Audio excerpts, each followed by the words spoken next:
So This is the panel that I have. President of the 10:01 Academy. to 10:03. okay, great. Yeah, this is the one that I also received. Great. A couple of words of welcome. Okay. Yeah. What's his name? Heinz Fassmann, he's this past year. Okay, good. Yeah. Okay. Okay, I have it.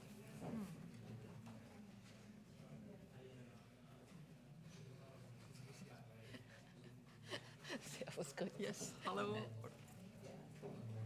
morning. Good morning.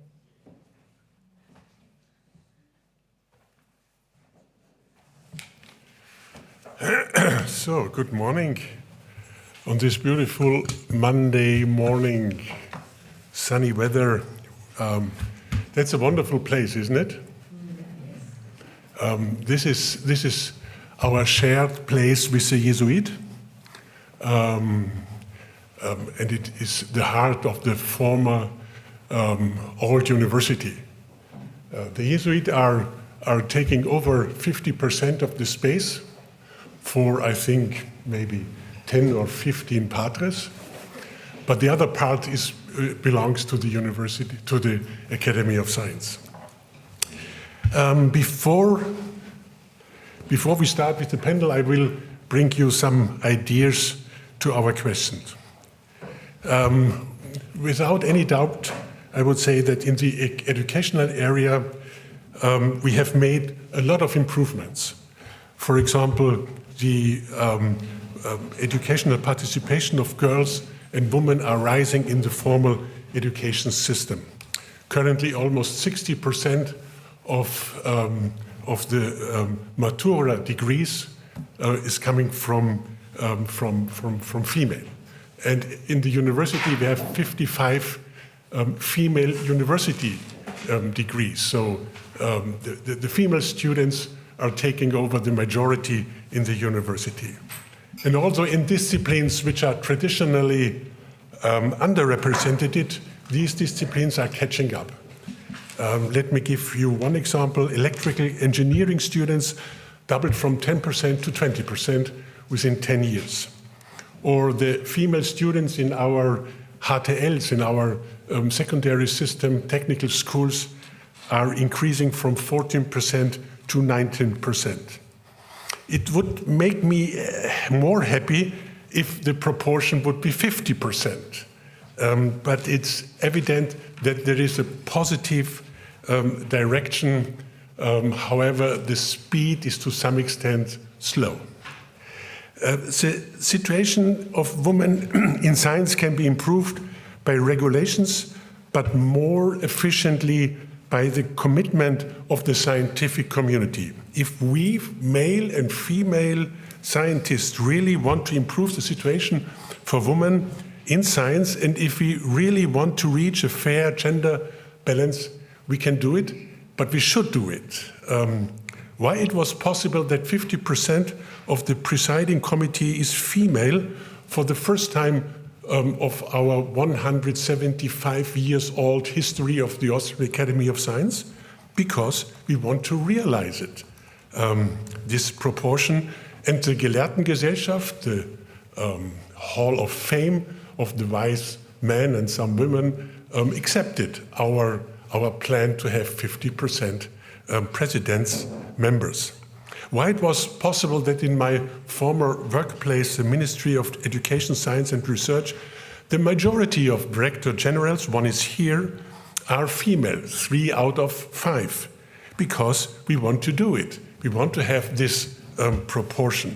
There are so many qualified women in science and in the public bureaucracy, but they don't stand up and say loudly, "Here I am." Luckily, it's not a question of having enough female talents. There is a large talent pool, but sometimes it's more a question of different behavior. When I look back, all of my job interviews for professorship, and I had many of them, my impression was that the male colleagues often had a lot of more confidence in themselves than their female colleagues of the same age and the same qualification. Here I am. This was a typical behavior of the male applicants. Here I am. I'm expensive. I need a high wage, but I'm the best.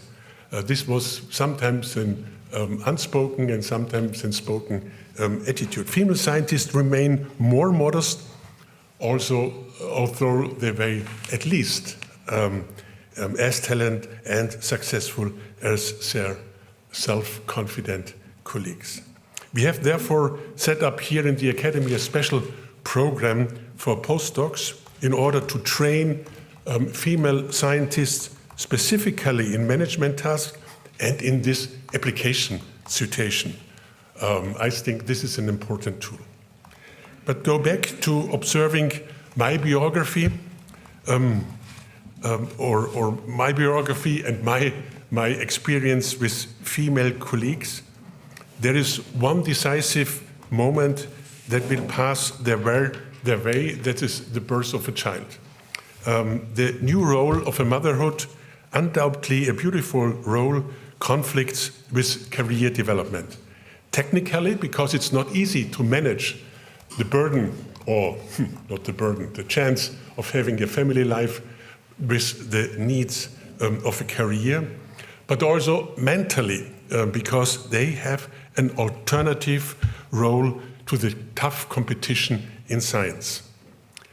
Women can take over a socially accepted alternative role to science, namely to take time off and stay at home for a little while. If men decide to take a short absence from science for a while, in many cases friends and family, sometimes even loud or silent, would ask, "Are you crazy?" Women can take over an alternative role, men stay in science, and that gives them an opportunity, an advantage in career development. Therefore, the expansion of childcare, flexible working hours, and the targeted support of women during and after parental leave are extremely important. But also the change of the socially accepted role is important. Why? We should rather ask our male colleagues after becoming a father and not taking the chance of staying at home. Are you crazy? Why are you not staying at home for a while if it is such a wonderful time to see your baby grow? Gender equality is not only a woman's issue, it is always a male issue as well, and it is a social issue that concerns us all. Everyone can benefit from more equality. We want to walk this path of equality together, tirelessly, energetic, and with a clear perspective. I want that my daughter, Christine, and my granddaughter, Valentina, have and will have the same opportunity for a fair and self-determined life as my son and my grandsons. And I'm optimistic that we will get there if we work together. Thank you to the organizers for initiating and creating such a wonderful event. And with that, I am happy to listen to your discussion, and I hand over my words to the first panel. Thank you very much.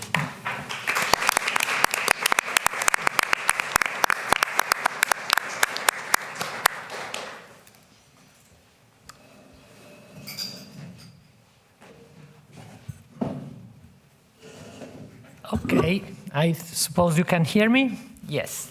So, welcome everybody and thank you for being here. I am Arianna Montorsi, professor in theoretical physics at Politecnico di Torino, Italy. I am Rector's Delegate on Gender Equality and Diversity, and as such I'm part of the Italian Rector's Commission for Gender Equality in Academia. I'm also proud co-founder of the association Torino Città per le Donne, Turin City for Women, an empowerment association of women professionals in Torino, in my hometown. Let me introduce our eminent guests for this panel. We have Prof. Dr. Christian Wendehorst from Austria, President of the Division of Humanities and Social Sciences at the Austrian Academy of Sciences and professor of civil law at the University of Vienna. Then we have Dr. Emily Jenkins from Canada, head of the Zoonotic Parasite Research Unit at the University of Saskatchewan, Canadian representative to the Terrestrial Working Group of the International Arctic Science Committee. And then we have Professor Dr. Ursula Keller from Switzerland, professor at the Department of Physics in the Institute of Quantum Electronics at ETH Zurich. Please, let's warmly welcome our guests.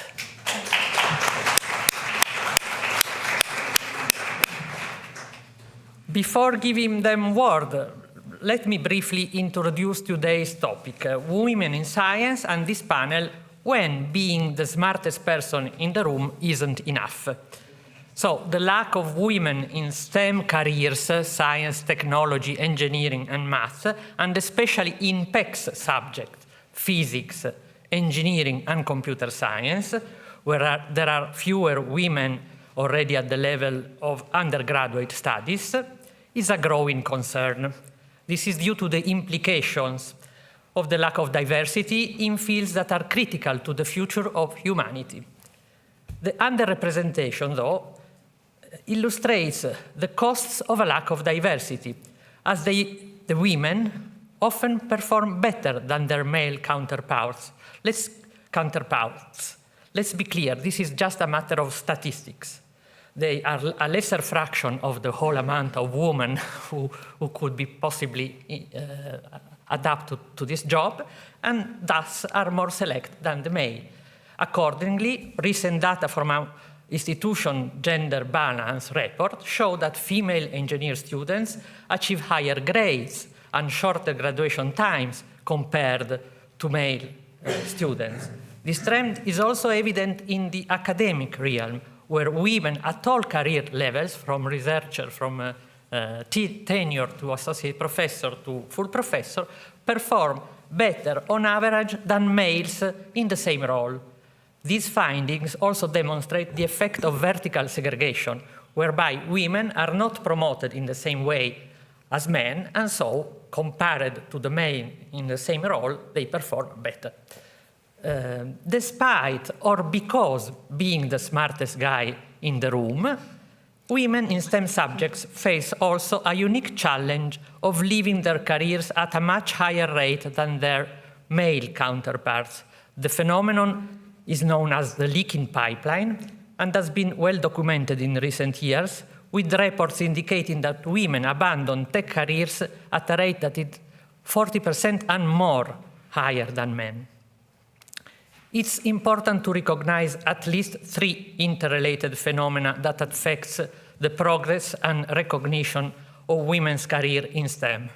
Firstly, the invisible glass ceiling limiting their career progression to higher roles and preventing them from reaching the due leadership position. Secondly, the leaking pipeline, which ends their career prematurely, leading to a significant loss of talents, both in academia and in the industry.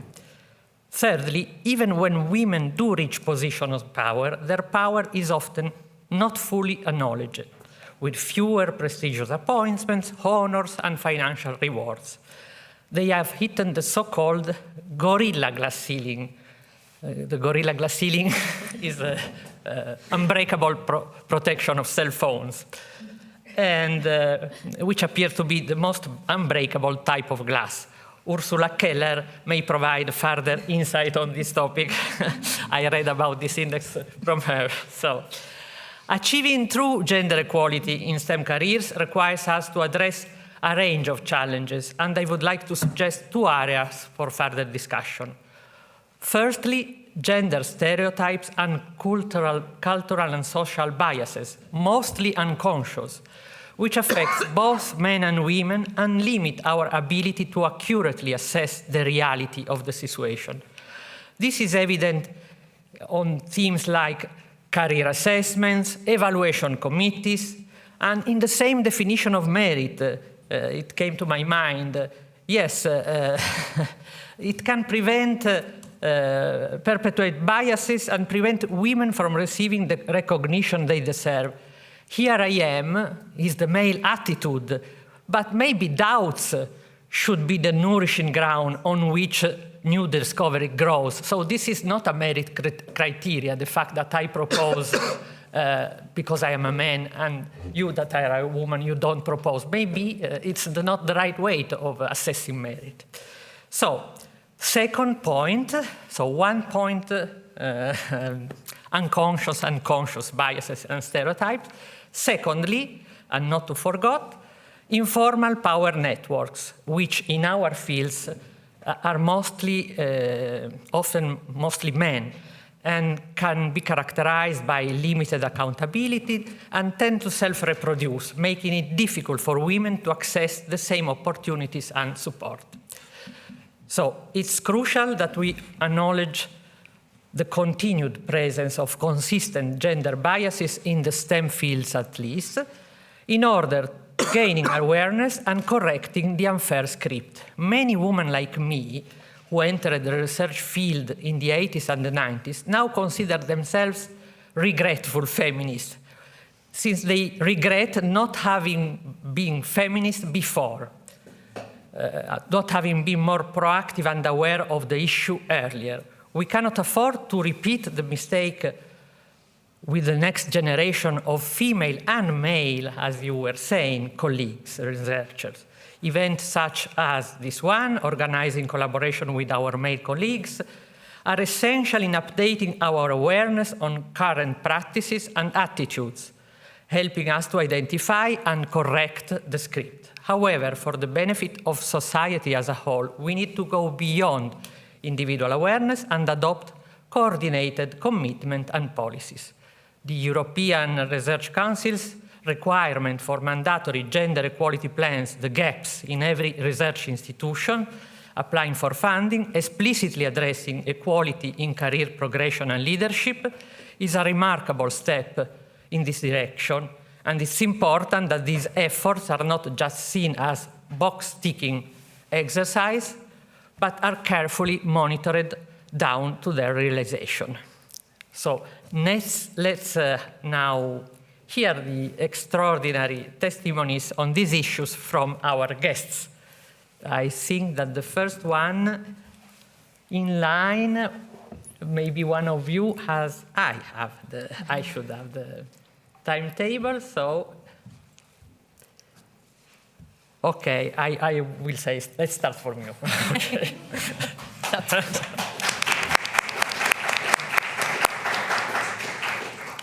Thank you. It's an honor to be here. I am a professor of veterinary medicine at the College of the University of Saskatchewan.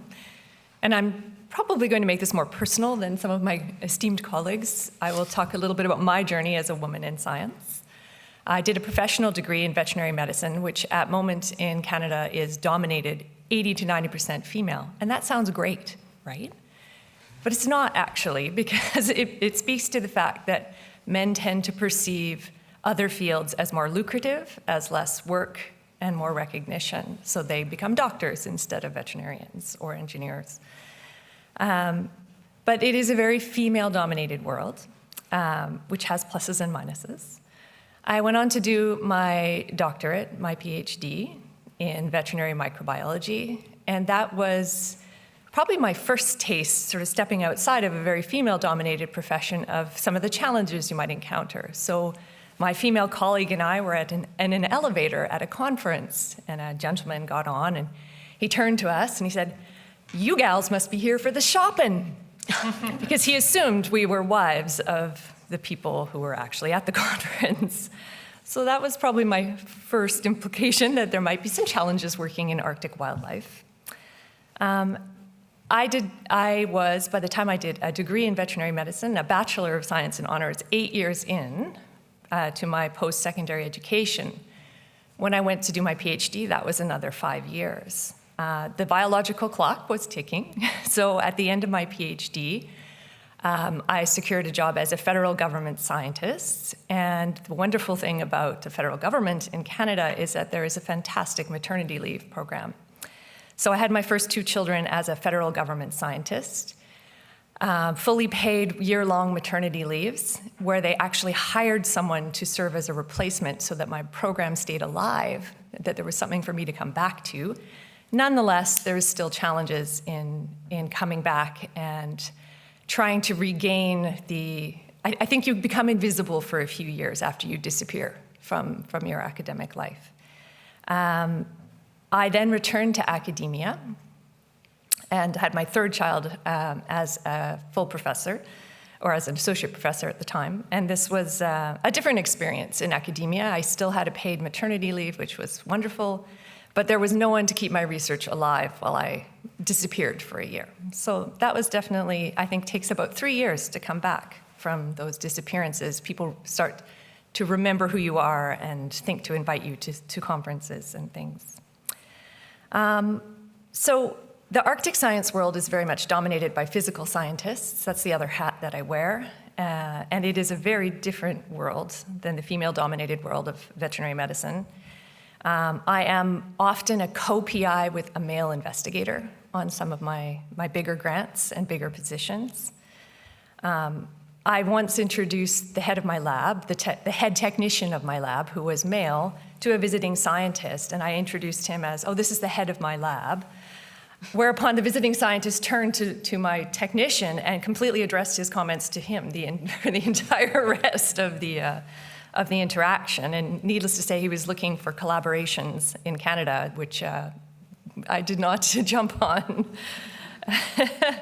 So I have certainly encountered some challenges on my end, but there is progress. I think parental leaves and increasingly seeing male colleagues taking parental leaves is huge progress. In Canada, we have very prestigious Canada Research Chairs, which are either designed to recruit, so to take in new professorships, or more prestigious established professorships. The CRC is the first program where parity is not suggested. It's not a good idea. It is mandated. It is 50% parity for these highly prestigious research chairs. And that has really helped change the paradigm. Since my time, when it was unthinkable for me to leave my professional degree or my PhD to have children, it was something I had to wait for, I now have had 2 female graduate students who, through our National Science and Engineering Foundation, under the grant that I hold, not under they were not holding a scholarship from our NSERC. It was simply that I paid them out of my funding from NSERC. They now took 2 maternity leaves during their PhD and are coming back. They are not lost to science. They are returning to their programs, and one has actually been hired as a federal research scientist. So there are still challenges. Visibility and voice is one of them. These kinds of panels are tremendously important for that, raising that profile. There's a real emphasis on mentorship from women in science to bring up those coming behind us. But it's also important to remember that it's not fair to ask people to provide mentorship when they're coming from a position of trauma or struggle, and that we cannot burden the very people who are disadvantaged with the job of bringing up those around them and behind them. There's an invisible web that confuses and gaslights women. It's not the obvious acts of microaggression, it's the less obvious, the subtle, the back rooms, the hallway conversations. I failed to mentor one of my PhD students through a harassment problem because both of us just didn't know. We didn't know the procedure. We didn't know it even constituted harassment. We didn't know what to call it. And this is something I'm still learning. And when I look at my HQP or trainees, research trainees, I'm very proud to say that 76% are female. And then I looked harder at that, and I realized the undergraduate honors research students are about 90% female because of the veterinary environment. My grad students are about parity, so 50-50. My postdocs have all been male. And this is very unintentional. Until I turned that scrutiny, I hadn't seen that. So there is much progress to be made personally, and there's much progress to be made professionally. And I'm very glad to learn from my colleagues about their situations and what they are doing to advance women in science. Thank you.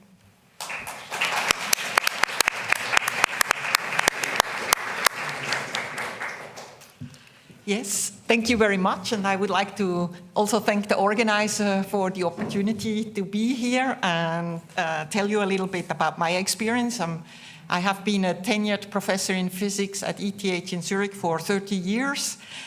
And when I started my career, I was convinced there will be never any discrimination, that the women only need to want to do things, and all I have to do is deliver performance, and I will be accepted. And that was, I believed in that for a long time. I changed my mind.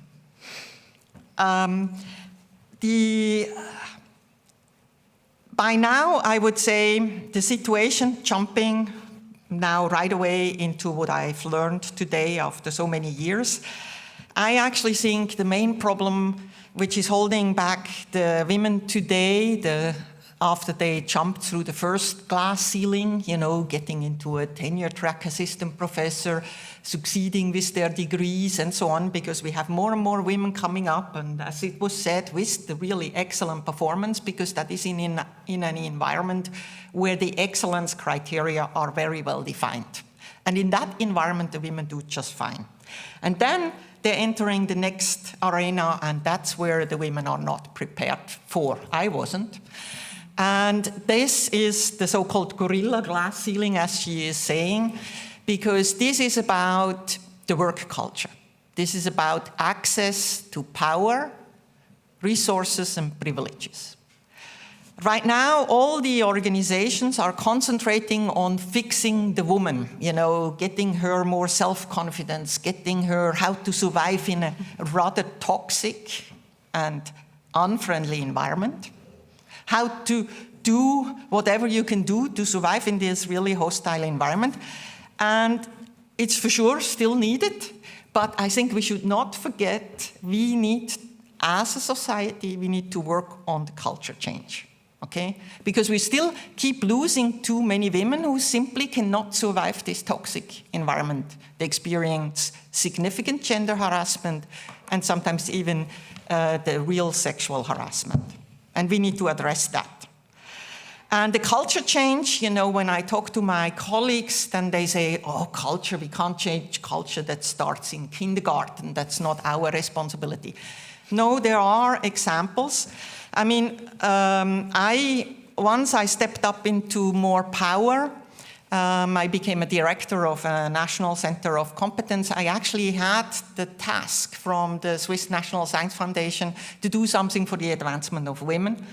That was 2010. That was a program for 12 years, and I got additional funding to do so. The first thing, I mean, what I've done is communicating about the issues, but then also getting the women organized. So I followed the MIT report, which was for me a life-changing experience, 1999, where MIT admitted to the world that they actually discriminate against women. Think about it. 1999, everybody should read this, this report. You can type it in on the web, you find it, and this is applying to the German-speaking Europe one-to-one. We are not yet there where the MIT women have gotten with the 99 report. So my hope was, by organizing the women, we created the Women Professor Forum.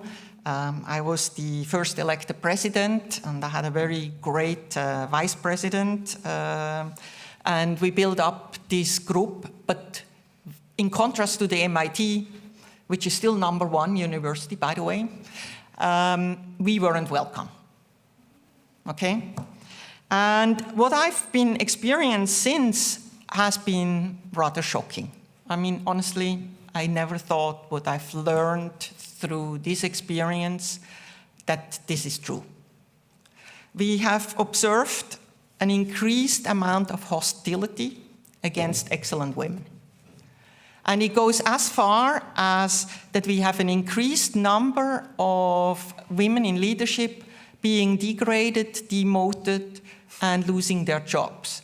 We even jumped in with an open letter 2021, where we collected within a week 145 international women signatures of a letter of concern to the Max Planck Society when they were in the process of firing another director because of her bad leadership.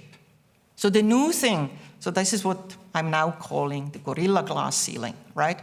Access to power, resources, and privileges. And currently in the academia, in the German-speaking world especially, the power structure is mostly done by informal power groups. That means, you know, we have no clear excellence criteria. For example, in the physics department, after they hired the first women like me and another one, afterwards they thought, we have done enough for the women business, and then for 22 years, 24 selection committee selected a man. They always knew that the man was more excellent than the woman. And when I wanted to ask for some kind of excellence criteria, that was the end of my leadership career within the department, because they said we are all equally excellent. You know, we don't need these excellence criteria, okay? But they always knew for 22 years in 24 selection committee that the man was more excellent than the woman, okay? And so when we were building up this Women Professor Forum and, you know, pushing basically for a culture change, we also did a questionnaire for all the women. And basically in this questionnaire, which we also published, more than 80%, practically 90% of all women faculty said that the working culture is affecting their work negatively. So I think, you know, I really appreciate everything that you have said, Professor Fassmann, about all these programs and so on, but there was one thing I was missing is the culture change, right? And we can change the culture. Right now, in the UK, we have a very good example of a culture change, the Athena Swan Award or the Juno Project. For example, the Juno Project is an effort how to change the culture in the physics departments, which changed it very fast.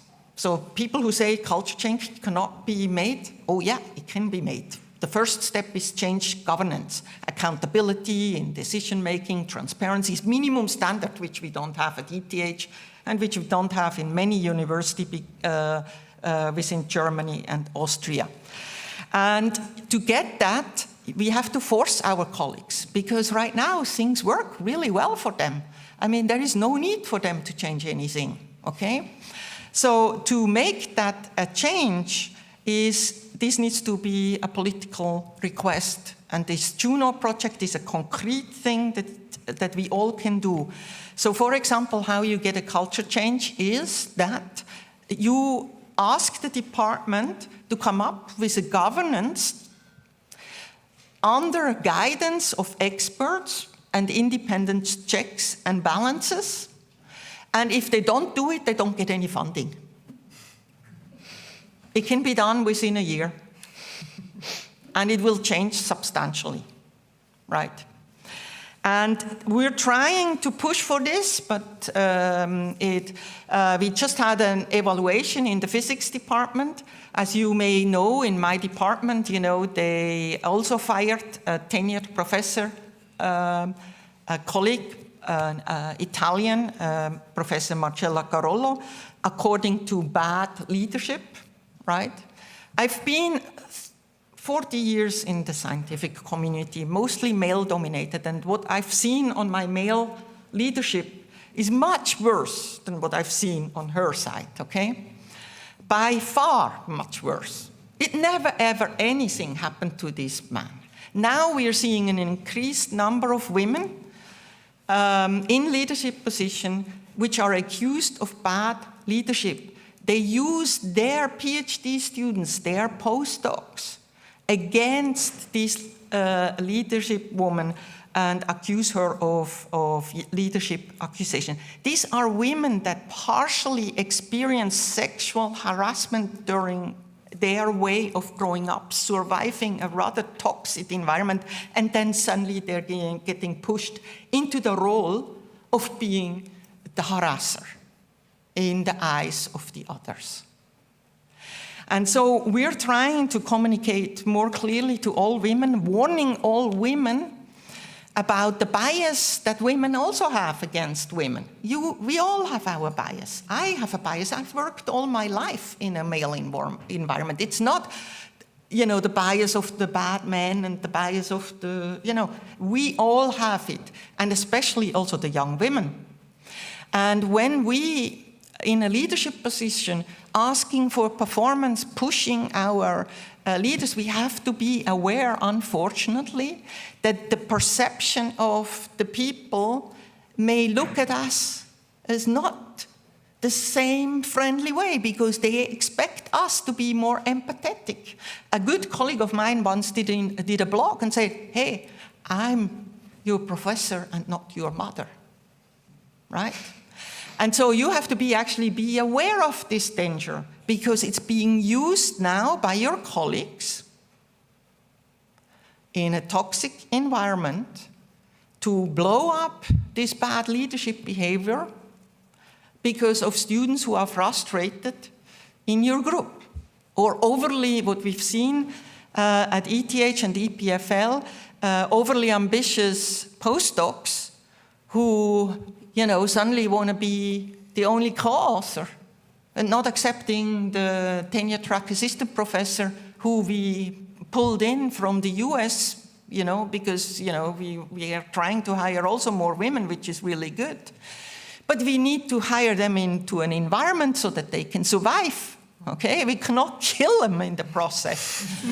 So we're importing all these people from the US, Yale, Harvard, and so on, and they're coming into this German, Swiss, Austrian world, and they have a total culture shock. They're absolutely not prepared. We're now trying to, through our informal channels, warn them what they're actually getting into it, so that they are aware that these students, they really gonna have vacation, and stuff like this.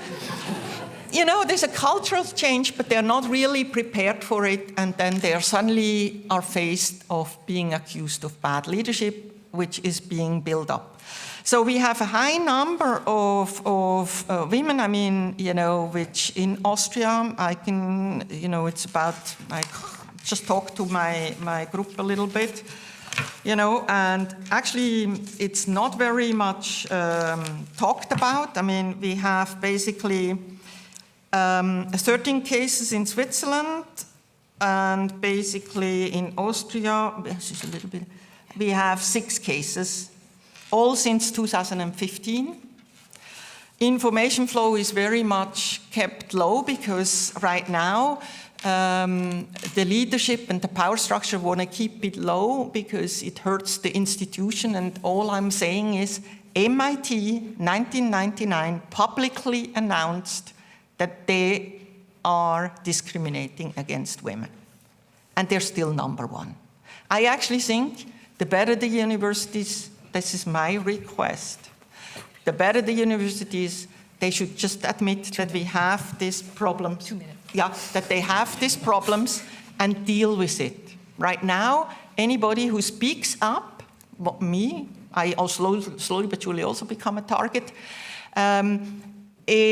they're trying to silence. And this is actually what is really holding back the women of moving up. We're actually getting punished when we are as ambitious as the man.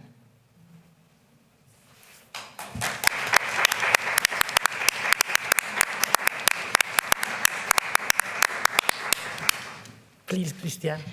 Yeah, thank you very much. And first of all, I would like to start by thanking for inviting me to this panel. It's so important to have these events on this symbolic day, and we should have more of these events, in fact.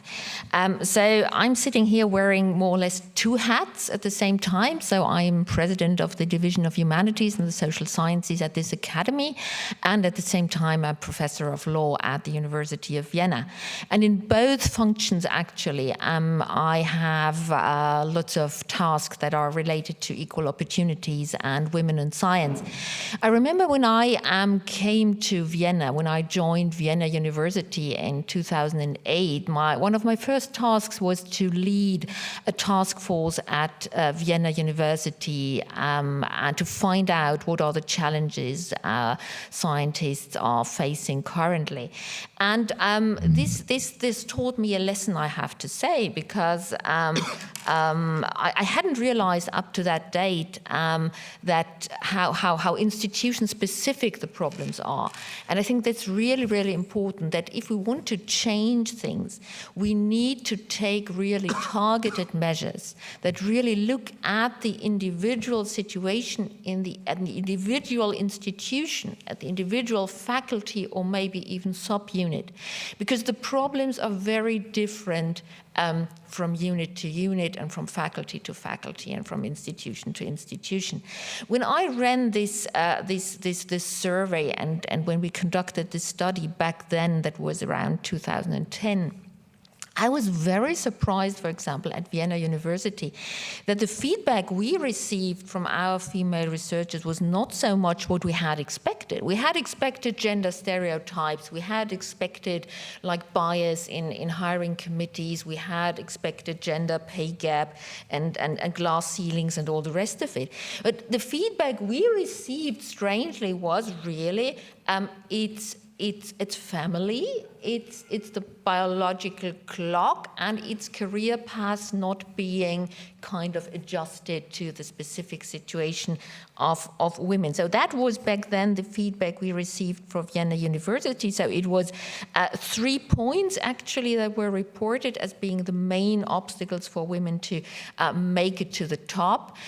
It was like biological clock ticking, and during that really crucial period in your career, you cannot compete with male competitors because they can like work 80 hours on their research and you can't. And this is, of course, also something that has to do with poor childcare facilities. That is still a problem for young researchers. And also it was lack of certainty in academic careers that was reported as being one of the main obstacles, because if you don't have certainty in a very crucial period of your career, you're likely to go for less risky jobs than in academia. And it was mobility. This is something that is hardly ever mentioned actually, but the fact that academics, when they want to be successful, they have to subscribe to mobility.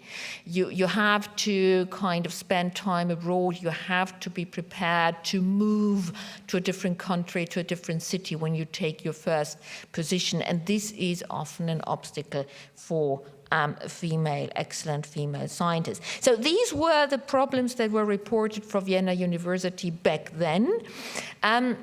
Now I have this position here at the academy, and I'm in charge also of gender equality and promotion of female researchers. And we ran a survey last year to find out where the problems are for this institution. Again, the picture was a different one. We learned that things have improved, but that it's still a long way to go. There is still a lot to do for us.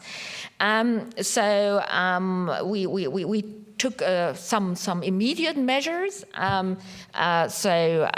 For example, changing meeting formats, changing also the times for meetings.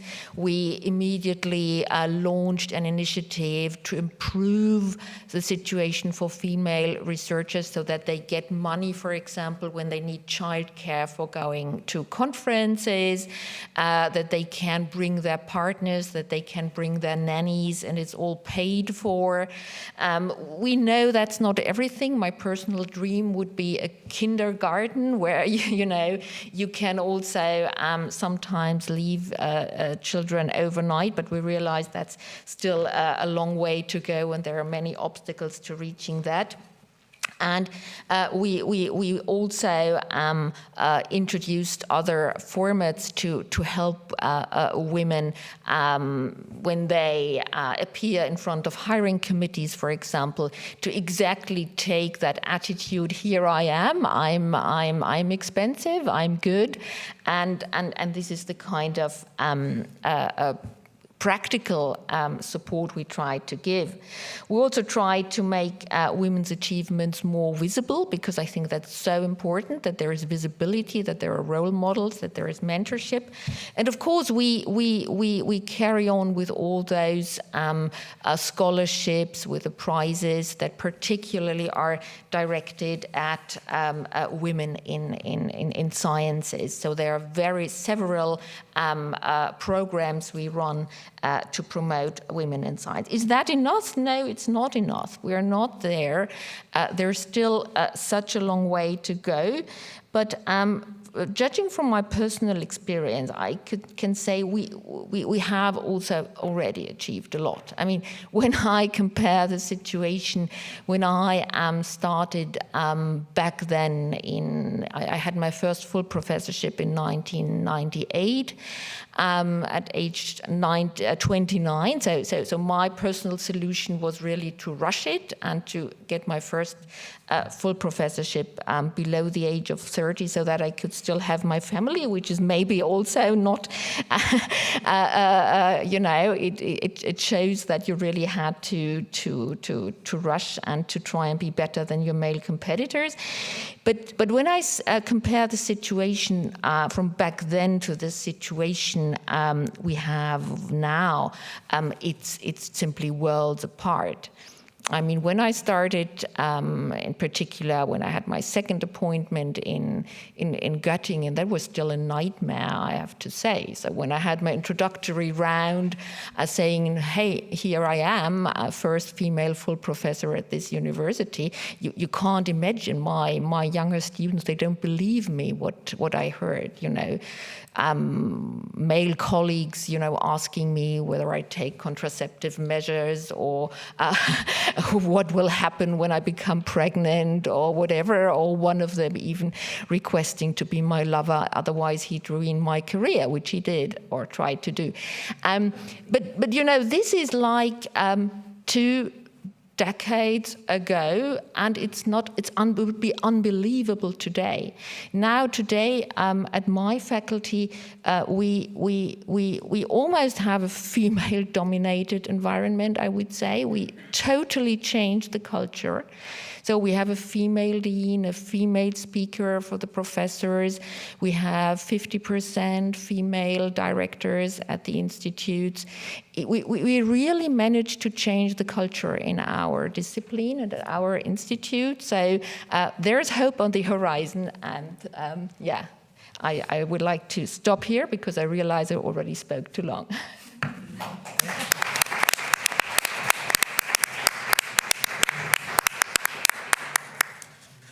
So thank you, everybody. And I think we have a little time for some questions, like 5 minutes. Are there questions from the public? Yes, so please, come here. So, good morning, everyone. My name is Annika Markovic, and I'm the Swedish ambassador here in Austria, and I'm part of the organizing committee for this event. So, thank you very much for giving us all these inspirational speeches. But I think the only time we are going to change is if this room would be the majority of men, eager to learn what are the challenges to create a more gender equal world when we talk about STEM. So my question to you is, what can we do in practical terms to interest men? Because this is about the power struggle, right? So how can we act, what can we do to invite men to be here around the table instead of always majority women? Thank you. I mean, I can say it will not happen on voluntary basis, period. So we need the support from men. There are really great ambassadors for us, you know, especially men who are married to also ambitious career women, or have daughters who want to become ambitious career leaders. And I think we should, you know, be open for all their support. We need those as well. But it is actually the task of the academy, of the politicians, to get something like a Juno or Athena Swan Award going. It is really the culture, and it's in the Germanic, Austria. I mean, I would say from worse to less worse is Austria, Switzerland, Germany, I would say, is this informal power structure. They will not give up. Why should they give up? It's comfy. I mean, it's really great. No way. No, it needs political support. Thank you. Other contribution or questions? Yes. Hi everyone, my name is Maria Teresa Ferretti. I'm a neuroscientist, so a woman in science. I would like to thank you for this really interesting discussion. I feel connected to this panel because I'm an Italian who did their PhD in Canada and then postdoc group leader in Switzerland, and now I'm in Austria, so I know it all. I've been working and studying this problem for a long time. I was part of a lot of gender equity and gender equality committees in the different universities, and I also created a non-profit organization that is related to this. And I have a question, because when I was at University of Zurich, I was part of the gender community there, gender committee there, and we published a mini study where we looked at the numbers in medical and biological faculties, and we showed the typical leaky pipeline, right? So women start that they are even more than the male students at the student level PhD, then they go a little bit down as postdoc, and then they basically disappear at the later stages.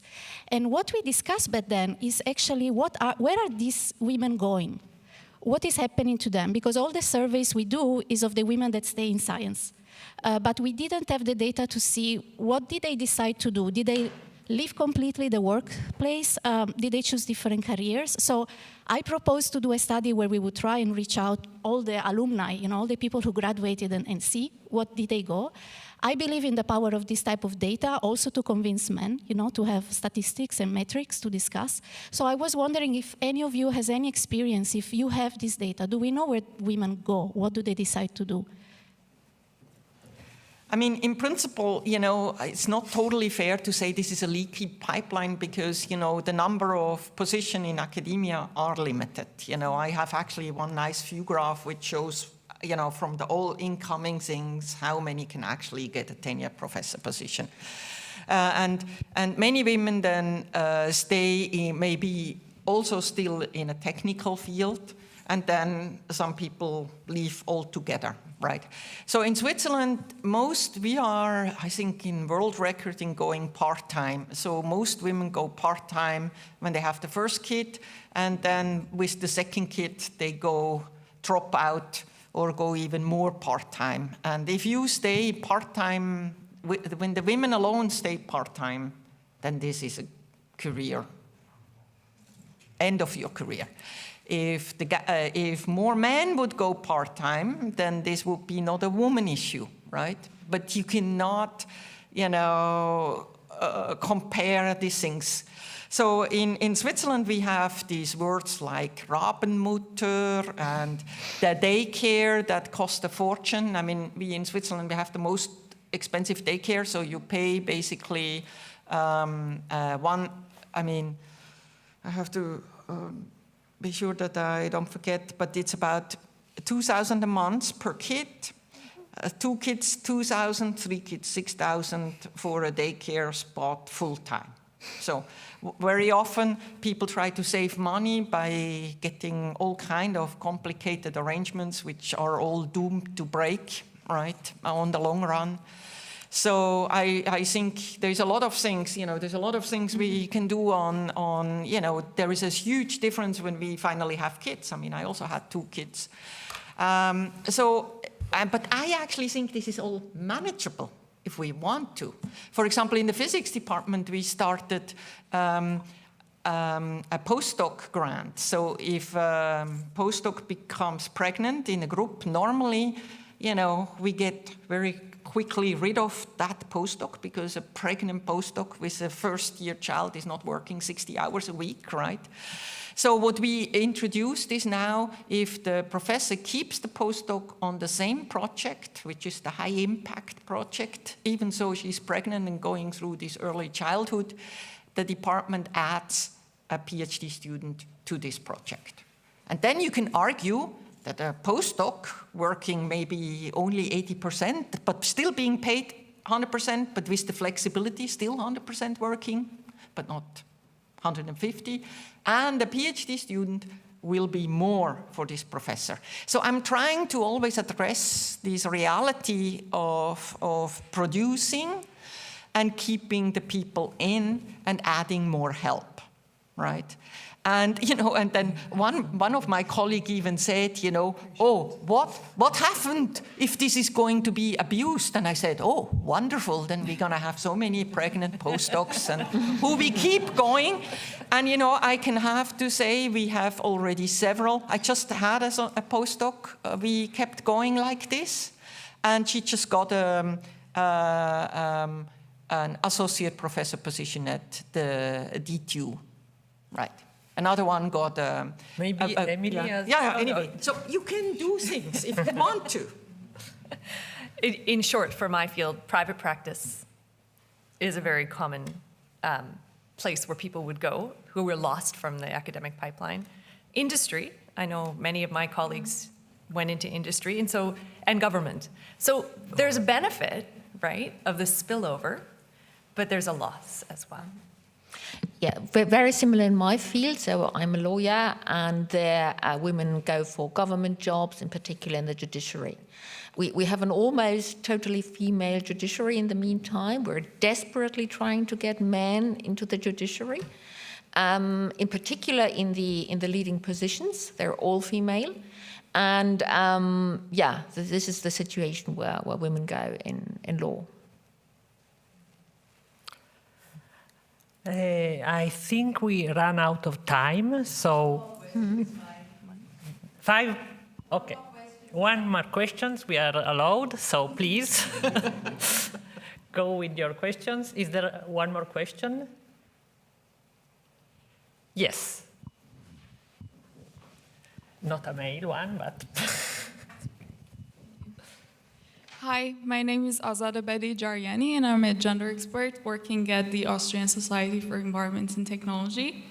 I truly appreciate all your discussions here today, and I wanted to ask you about the mentorship programs that I think all of you have kind of talked about. At our work, we actually think that mentorship is quite effective, and it actually gives a lot of space to women and allies to share the strategies and effective practices, and also recommend each other for promotion, of course. But I also heard from Dr. Jenkins that we should also be aware of the traumas that women have gone through and think about mentorship in different ways. So I was wondering if you have any other approaches to mentorship that you find effective, that would lessen the burden and would also maybe involve more people in the mentorship programs than just women. Thank you. I think you've gotten you've perfectly set up the next panel, so thank you. But, mentor the mentors, right? So support goes both ways, and support from your peers. So mentorship from a senior woman to a junior woman, fantastic, but also make sure the senior women have support groups as well, would be the short answer. Right. So I definitely think mentoring should be a formal mentoring program so that also our male colleagues can be mentored. I mean, I grew up in a male environment. I had excellent male mentors, by the way. And the other thing is, what we also started at ETH is a peer mentoring on the undergraduate level. So, you know, when the women came from the gymnasium, they found actually also not such a friendly environment at ETH. It's only 30% students and in certain departments less. And so what we started is peer mentoring. And so the message for me is about the women that they need to learn to help each other, and that can start as a student. Sharing experience helps a lot to also cope with it. And once you, and the leadership should support networks, women-only networks, as long as we are below the 30% for sure, so that we can do the women can do a lot of informal mentoring, because, you know, when I know a woman and she can give me a short phone call, I can answer the question in 5 minutes, and then off she goes, right? But she needs the access to me, and I think through these networks, when it's supported by the leadership, we can be very effective. We started then, for example, once a month scientific lunch. Everybody has to eat lunch once in a while, and then, you know, where a woman introduces herself, you know, brown bag, what she is doing, what is her experience, and this is you building up then a network so that you can make this phone call effectively.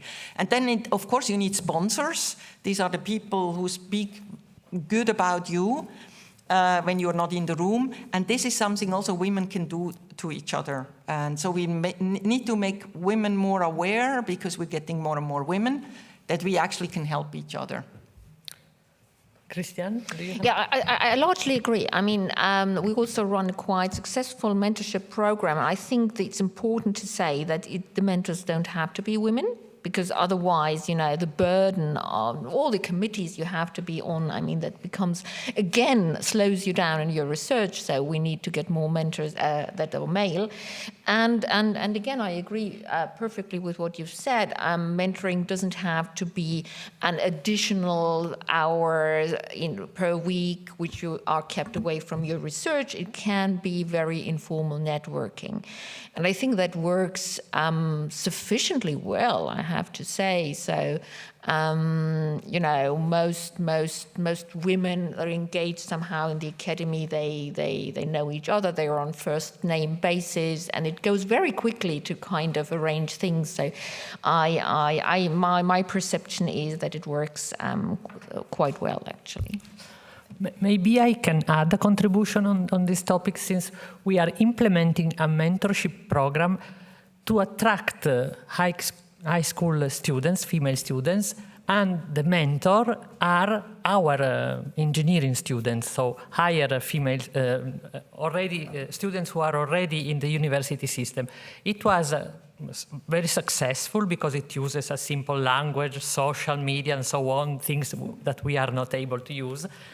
But then and in fact, the percentage of female students who enrolled at our engineering courses has increased of a relative 10% in just 2 or 3 years.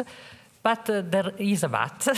So our campaign was analyzed by sociologists, because it's a campaign run by an engineering university, so we may have made mistake. And in fact, what they noticed is that this type of mentor often has the risk of being an individual action. So you are trying to change the doubts and attitudes of the single individuals, and you forgot the structural problem, as if it was their problem, the problem of the students who don't want to overcome certain stereotypes, whereas it's mainly a cultural and social problem. The individual part is contributing, so you can change this individual attitude, but you don't have to forget the structural problem. So I think that we can stop here, thanking again our guests, and we can discuss later during the day. Thank you.